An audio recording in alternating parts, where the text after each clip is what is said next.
Hey, everybody, it's Rod Wilson with another episode of the Optimized Real Estate Podcast. Thanks for joining. Really, what I do on this podcast is look for the movers and shakers in real estate and try and pull out some of their ideas, strategies, tactics, whatever makes their business tick. And this episode is going to be really awesome. I think you're going to like it. It's actually around land investing, which I haven't done much content on or even really talked to too many people on. And this guy is a super stud, Brent Bowers. He has a coaching program, a website. In fact, I'll give you a little bit of background. He owns a company called the Land Sharks, and he's an investor and coach focused on buying, selling vacant land. He was an Army officer for 8 years, and he talks about some of his deployments a little bit. Doesn't share a bunch. I would like to do a whole podcast on that, to be honest. But he was spending a great deal of time away from his family. He knew he needed to make some changes in order to be more present with his wife and children. His interest in real estate began in 2007 when he purchased his first home.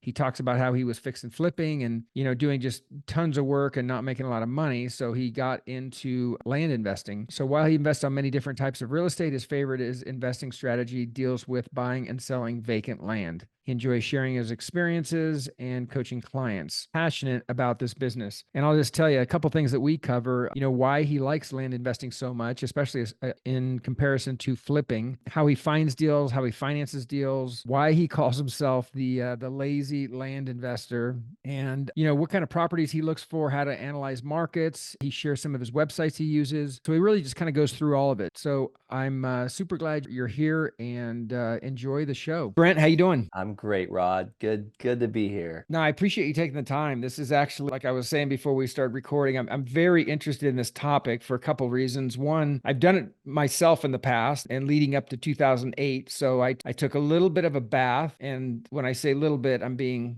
nice, because I, ran into '08, the market melted down, financial markets, everything else. And then I was sitting on a bunch of land. So I'm just curious from a risk perspective, how you view this. And also just for, my clients, followers, various people, network that are pretty heavy in fix and flip and ground up, spec development. And I think this would be a nice maybe complement or even just another option to get into given, the tight inventories. So with that, you want to give maybe a quick snapshot on your background?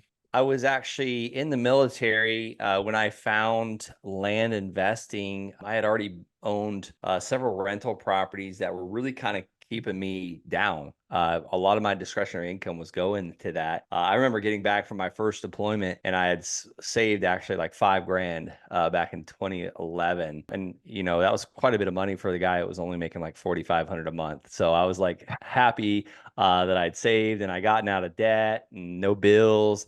Came back to having to evict a tenant, and then she did like 10 grand worth of damage to the house. And so I literally had to go borrow money plus spend all my money. And I remember this is my first wife. Unfortunately, we didn't make it after the second while I was on the second deployment to Afghanistan. But long story short, she goes, "Man, I hate that you own real estate," or because we own real estate. She goes, "I hate that because you were gone a year. Now we're stuck in the house for your 2 weeks vacation that you get, and all the discretionary income went to fixing up a house we don't live in." And I just remember that was just soul crushing. Wow, I bet. Fast forward many years later, multiple evictions. I learned everything not to do with rental properties. Was wholesaling houses just to pay for college courses. I'm with my second wife now. We had just had our baby, just moved across the country, and history was about to repeat itself. I was preparing for the third combat deployment to go to Afghanistan once again. This time there's kids involved, and I'm kind of freaking out. Like, I don't want history to repeat itself because I think it does if we let it. So I was searching for podcasts. I was listening. You mentioned Tim Ferriss earlier, the 4 Hour Work Week. I was listening to anything and everything I could do to learn how to make additional income. I wanted to replace my Army salary. And I heard a guy talking about land investing, and I was like, holy cow, no one else is talking about this. I'm from Okeechobee, Florida. Our biggest producer of revenue is feeder calves. This is cows. So I know one thing about herds: they eventually get slaughtered. So I didn't want to follow the herd. So Right. I immediately took action that evening. And let me tell you, Rod, it worked. Man, there are two huge nuggets there. I mean, taking action and not following the herd. The definition of insanity. You want to expect different results, and you keep doing the same thing over and over, you're not going to get different results. It's like I could have chosen to do exactly what all my Army buddies were doing, just be miserable and just keep sticking it out for 20 years. like I'd still be in and no telling where I'd be. So it's just like I wanted different results. So I had to do something radically different than me and everyone else I was around was doing. No, that's a great perspective. And as I had mentioned before when we were talking, the tight inventories, I like topics like this because it's off the beaten path. Not everybody's doing it, less competitive. And I think it's worth, people checking out. And by the way, before we go any further, I do want to thank you for your service. Thanks, Dan. Sincerely. Yeah, appreciate that. I honestly, I follow a few different Navy SEALs and different military guys. So I'd love to dive into that. But Yeah. given the time constraints, I think we'll stick on the real estate side. And it's funny you mentioned the 5K. My first purchase with a partner was 12.5, which it's funny to go back. This is like early 90s, but it was 12.5. And so we had to come up with what is that, 6,250 each. So Probably like coming up with $1 million today, oh, right? I think I was making like, I don't even know what I was making. Not very much, that's for sure, coming out of Yeah. college. So anyway, I have been there and it's kind of funny to talk about those kind of numbers. It's like, that's like a payment now. That's a Oh low yeah, payment. it's a house payment. It's Yeah, crazy. House payment. Yeah, anybody that's just starting out, be very. And I was interviewing Pace Morby the other day. He was like, be careful with what's called lifestyle creep. What does that mean? absolutely. Your expenses increase. I was talking to a very successful guy the other day, and he asked his dad. He goes, Dad, why didn't you work harder? Why didn't you build the business bigger? You could have done all these things. Just real cocky. When he was younger, he asked his dad this because his dad was passing on the business to him. And he was like, Son, you can double this business. You could do all these things. He said, Well, why didn't you do it, Dad? And his dad said, You know what, son? I can only sleep in one bed at a time. I was like, I've got goosebumps thinking about it right now because it's Yeah. like we don't need as much as we think we need. No, no question. Well, it's funny that, as well, probably not you, but me getting in the my age, I'm getting older, right? And so I think about some of the way I approached real estate specifically, but just even, just wealth accumulation, income and all that. And actually I'll share this. I'll probably bore people with it, but I had a CEO of a startup company that I was in sales and enterprise technology sales in Silicon Valley a lifetime ago, it seems like. And one thing that always stuck, and it's related to what you said, where he's like, if you're a typical sales guy, the line is like this, right? It just kind of goes up and to the right. And he said, your income and your lifestyle just follow each other.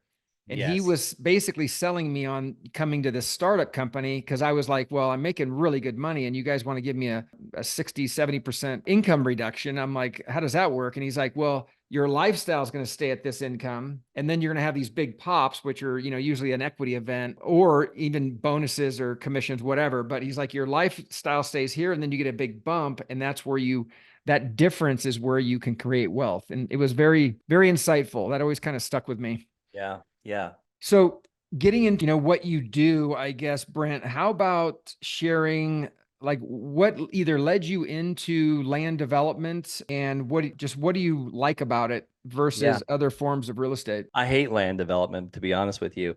Um, I used to flip houses. I would buy houses, renovate houses, fix them up, and then we started building houses. Well, let me back up. So I started my land business, and then I got a little like I wanted to build my ego as well. So we started wholesaling houses as well as buying houses, renovating them, and selling them. Then I was like, okay, we're getting this land really cheap. Let's build houses on them too. So we were doing all this at once. And when I went and figured out where most of my time was going, it was the houses, 80% of my time. And then 20%, maybe, actually, I think it was less. It was more like a 90-10. 90% of my time was going to the houses, about 10% to the land side of the business. But if I looked where 90% of my profit was coming from, guess where it was at? Where I was only spending 10% of my time. So in 2022, I wish I was smart enough to have seen the writing on the wall beforehand. In 2022, I lost money on several houses on large parcels of land. So I decided, okay, I'm going to stick to what's really making me money. So since 2022, I haven't even touched a house, and it's been wildly profitable. I've dug myself out of those holes that I dug in. I had a lot of money in those houses, and I ended up having to short sell one of them, and I almost paid off that lender, and I took out a second mortgage on one of my rental properties to keep paying my team because I didn't want to lay anybody off. And it was just an ego thing. It really was. Now I have a way smaller team. I don't develop land. I just buy the land and I resell it. And I prefer to resell it on seller financing to where I'm the bank and I get payments for many, many years afterwards. That's where passive income comes from. That's where lifestyle freedom comes from, geography freedom. Because every time I do a deal, if I get paid for many years after that, it's almost like I just get the revenue and the dividends and the income stream. But if I do a deal today and you buy the land from me cash, yeah, I get a pop of money. Now I got to do something with that money. Right. A lot of people are like, don't you sell your, because I have 70 something notes. They're like, don't you sell your notes? Why would I sell a note at 70 cents on the dollar when I can collect? I mean, I collected over $49,000 in just interest last year, interest payments. And that's nothing compared to what we're going to do this year. So it's just like when I look at that number back in 2015, 2016, 2017, I used to do these on 0% loans when I didn't know what I was doing. I still don't know what I'm doing. I've been doing this for 9 years. I'm still learning every day. I just read this book called Invest in Debt by Jimmy Napier. Eye-opening, eye-opening. I always thought I was being greedy by charging interest when I was making a 3x return. If I buy the land for 9,000, I sell it for 27,000. I was like, who am I to charge interest? Well, then Right. I started borrowing money from other people and I was like, okay, I've got to charge interest. And the banks do it. The banks are the biggest, prettiest buildings in every city and every state. They know something about money, that I should probably follow the success and do what the billionaires do. And I started putting them on 30-year mortgages because 7 years is the first 7 years is like all interest. What interest are you, if you don't mind sharing, what interest is your target, I should say? 37%. No, I'm just kidding. 12. I should always shoot for 12%. Okay. But sometimes the buyer, they might negotiate or we'll do a deal sooner. I always like to negotiate because heck, anything is better than what I used to charge, which is 0%. Right. So if they get me down from 12 to 10.99 and they feel like they won, I'm really happy. Absolutely. That's right. Okay, so are you entitling, or when you say you're buying land and you're selling land, that's it? Yeah, I've done a couple entitlement plays. They take longer than I want. They're more work than what I want to do. I'm really, and I don't say this in a negative way. I'm like a lazy land investor. I want to be profitable today and forever. So I've got a deal we're selling right now for 1.4 million. Yeah, we entitled that one, but that was a lot of work. I don't want to do that anymore. And it took a couple years. That's amazing. So, I mean, I guess that's going to lead into how do you find these deals? Because I would say, in my own experience, has been most of the land. I guess, obviously it always depends on the market. What direction the market's going, and then all the dynamics of that market, supply, demand, and all that stuff. But I would say, of the land that I purchased in the past, I probably could have sold it, but I felt like doing the work on the entitlement side really increased the multiple as far as Yeah, it what you does. could sell it for, right? So I did write this down, the lazy land investor. I'm fine being a lazy land investor. Yeah, So double how do we LI. do that? Yeah. So, okay. For instance, that's funny. Like I have a couple parcels of land in Colorado right now that was just purchased. And going back to this, I want my land to sell faster than everyone else's because a lot of people are like, well, why do you do land? It sits forever. It takes forever to sell. Well, if Exactly. I figure out what everything else is for sale and I price mine less and I offer financing options or financing availability, like mine is a no-brainer to choose. So I had sold these two parcels many years ago on seller financing and I took them back. I paid 9,000 for both of them. And I had sold them, I think the first time for like 27,000 total. Well, they had paid me several thousand. I think I got almost all of my money back out of this land deal. Well, I just resold them a few months ago for 55,000 total. They gave me 15,000 down and I'm financing the rest at 10.99. That's where that 10.9. He was negotiator, but he wants to pay interest only for 36 months with a balloon of 36 months. And I'll never take the property. I'll let them refinance, but I'll charge them a fee for that restructure or the refinance. So this is a builder. He's a builder. He puts tiny homes on these. He's going through all the processes of, developing this land, getting it changed for zoning, which he actually didn't need to change that. So I prefer just to be the guy to provide that opportunity for someone that's got boots on the ground. They want to work. I could do this from anywhere in the world. I mean, I was doing land deals from Costa Rica the other day, like after surfing, and I made sure I didn't work. We were only there for 6 days, so I only did like one land deal while I was there because it was just Only. good to pass up. But how do I find it? You asked, how do I find this parcels of land? So it starts with we want to know where the demand's at, where land is selling. Because I used to go out and buy land in the middle of nowhere and then create demand. Now I prefer to go where the demand is at and get the land deals under contract and buy them then, because then I'm filling demand rather than creating demand. I want to be an order taker. It's way easier. Welcome to McDonald's. How can I take your order? And that's no disrespect for anybody that works at McDonald's. Like, I'm just saying, I want to be that person where they come to me. So I go and I look on Redfin and Zillow. I go to where the land, I want to see the last 3 to 6 months of where land's selling. You can start anywhere, like start in your own backyard. If there's no land in your own backyard moving, then go somewhere else. You don't have to physically be there. Once I figure out where the land pockets are selling, the parcels, I'll go down to the neighborhood, subdivision, community level, and I'll figure out what it's selling for. And then I generate offer letters to them. If anybody wants a copy of my offer letter, go to thelandsharks.com/LOL. It will be emailed to you. Just give it a few seconds. If it doesn't come to you, then reply back and someone on my team will send it to you. But that's how we do it. That's how I'm finding these land deals. So, okay, I want to first go back and unpack that deal you just described. So your first buyer, was that 100%? You bought it for 9,000, yeah. The two and parcels for nine thousand and do dollars. you just buy it and cash out and you own it? Yeah, most of the time. Sometimes these sellers will seller finance me for principal payments. So what does that mean? They want decent payments, so I give them decent payments at 0% interest. So Okay. which is really cool. Like every time I pay them a payment, the balance comes down. But yeah, those I bought cash. Do you allow 100% finance when you sell, or are they giving you like a deposit or down payment? I used to be pretty close to 100% financing. I did a lot of deals where we would just get $1,000 down. So like 750 of that would go towards their down payment. The other 250 would be a documentation fee.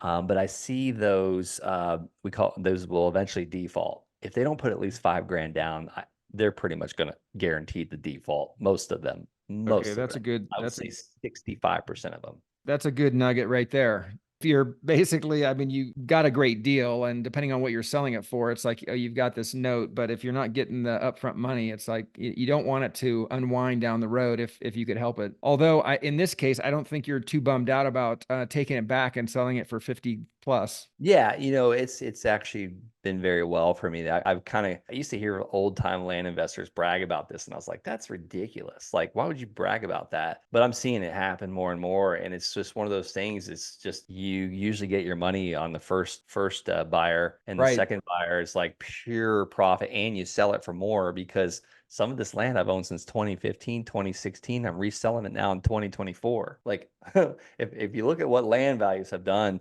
and guess what? The values could go down. Like, Right. we could have a market shift tomorrow. And if I'm buying most of this stuff at less than 50 cents on the dollar. So in 2008, like, if it was worth 100, did it go past 50 or below 50? Most of the stuff didn't. No. So I should Well, be in a pretty good position. I can tell some horror stories, but we'll save that. I want to stay positive here. Yeah. That was somewhat unique. Obviously, it was the 100-year flood that we got in the middle of there. So I guess let's get back to. Oh, I was going to ask you, do you ever option or do you usually take them down? I try and take them. I always prefer to take them down. I have assigned contracts before where I'll get it under contract and assign my contract, but I don't really do as much of that anymore now that I've got my own funds. I live off the profit first system.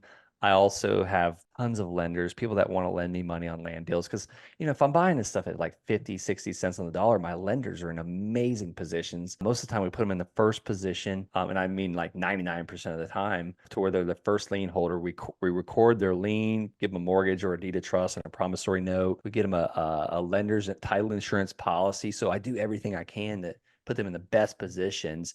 And sometimes like these lenders want to stay on board with me longer. So we'll seller finance the land and they're paid, 9, 10, 11% interest on their money for years. And I'm selling it for like twice as much. So it's a beautiful arbitrage. No, it's great. Okay, let's go back to finding deals. You'd mentioned, Zillow, Redfin. So you're using that to basically just see what areas or markets or whatever are active. Is that Yes. right? So you're Yeah. looking for active buyers.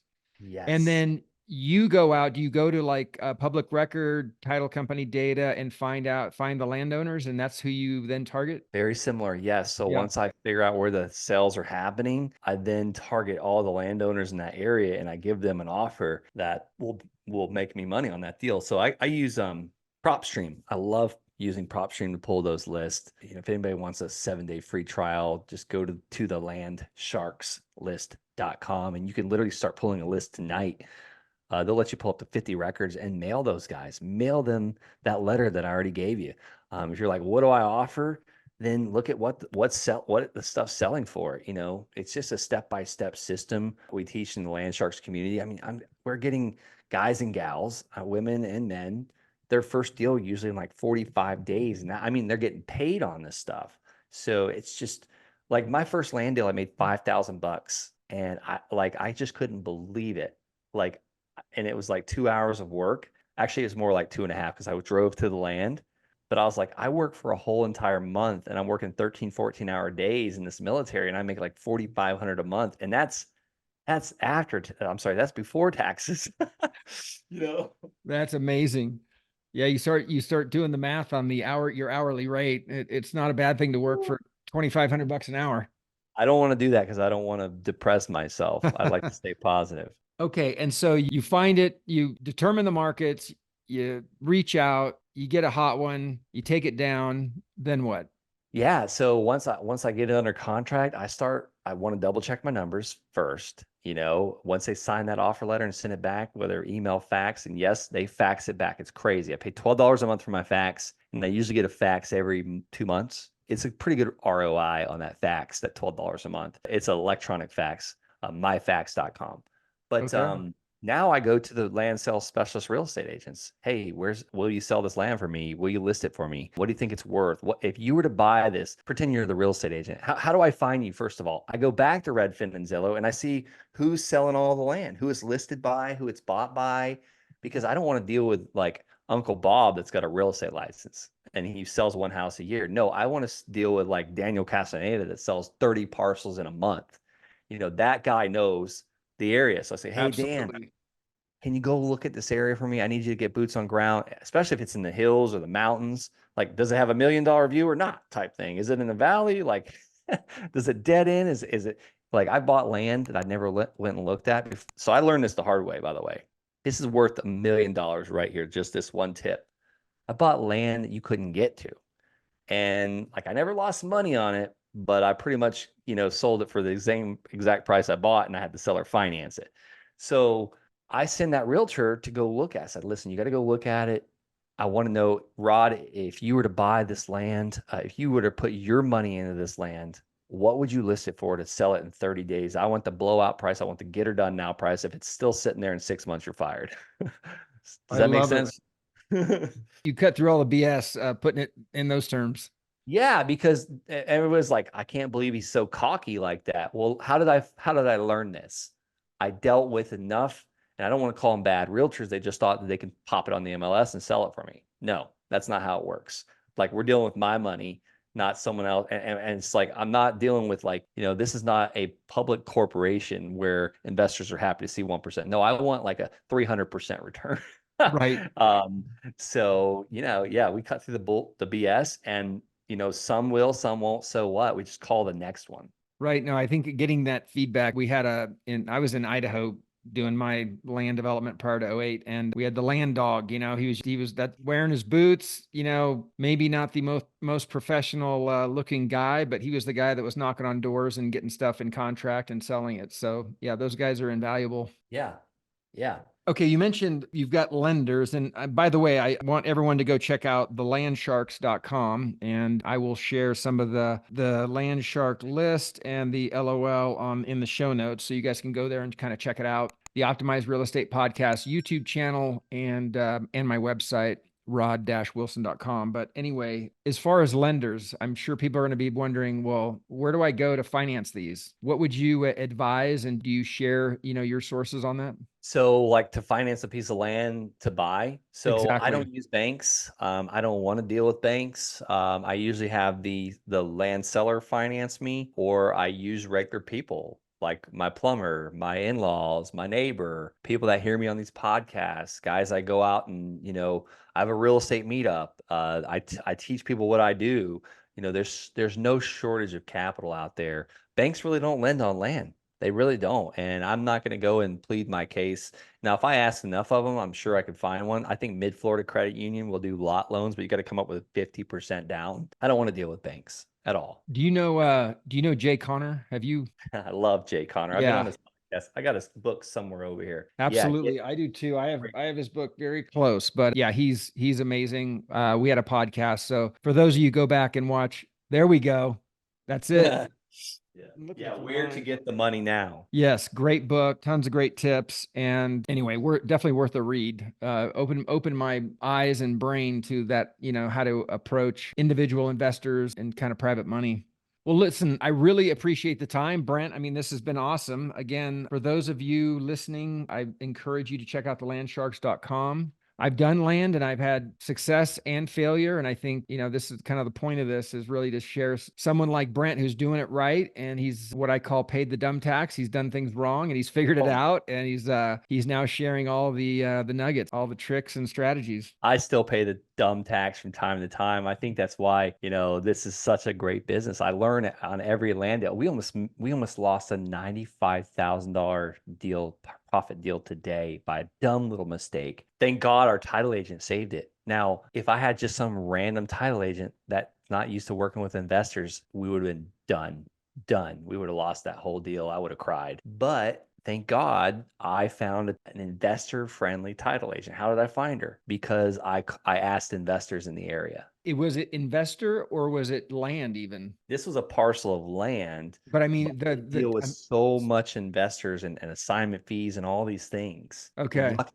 she knew what to say when the seller got a little freaked out when she saw things changing and it's like, listen, it's okay. These guys will close. And I was prepared to close it, but the neighbor came to us wanting to buy it really bad. So I delayed my closing 3 days and we were still early. We are still going to be closing earlier than what we said on the contract. So I want to under promise and over deliver to all of our sellers. But the seller was like, why did this name change? What's going on? And I told my agent, I said, listen, if she wants my name back on it, I'll close it today. I'll wire the money. Don't let this stop the sale. That is actually, I think I've provided in prior either podcasts or even some quick tips and stuff. That's a huge nugget right there. Is the right title and escrow. Having people that are savvy with investors, and then obviously in your case, the more they know about the intricacies of land investing, even better. Yeah, yeah, and you better believe there's going to be a lunch for this title agent and her whole office next week because Wow. yeah, it's like you want to get in good graces with your title company, figure out what they like for lunch, send them a lunch on the day and time that they want it, usually on a Friday. Do the same thing for your real estate agent office, your lender. I used to use a hard money lending group. I would send them lunch all the time. Just little things like that. And I mean like full lunches, like dessert, snacks, drinks, like just let them have a party. And I would never even go to them. That they would just have a great party. It's a great idea. I love it. Well, listen, Brent, it was super fun catching up and going through this. I think I like the model. I love all of the nuggets and tips you shared today. So again, appreciate the time. Yes, my pleasure, Rod. Thanks for having me. God bless, man. Last thing is, can we get one of those land hats on your website? No, I need to do that. I need to add, let's talk more about it, but I need to add that to a merch store or something. I'm getting a lot of requests and I keep ordering them. We just keep sending them. I love it. All right. Well, that's all for now. Everybody, thanks for joining. Thanks for joining another Optimized Real Estate podcast. If you want to find me, you can go to rod-wilson.com and you can find all the past recordings on my YouTube channel, Optimized Real Estate Podcast on YouTube. And I wanted to share with you that the content shared here is for information purposes only. And I thought I'd share a little disclaimer. The content shared here is for information purposes only, and I am not making any claims that the information or opinion shared are true or correct, or that you should take any action or expect to achieve similar results. You should not rely on anything that is said here as financial, legal, or tax advice, and you should always consult your own financial, legal, and tax advisors.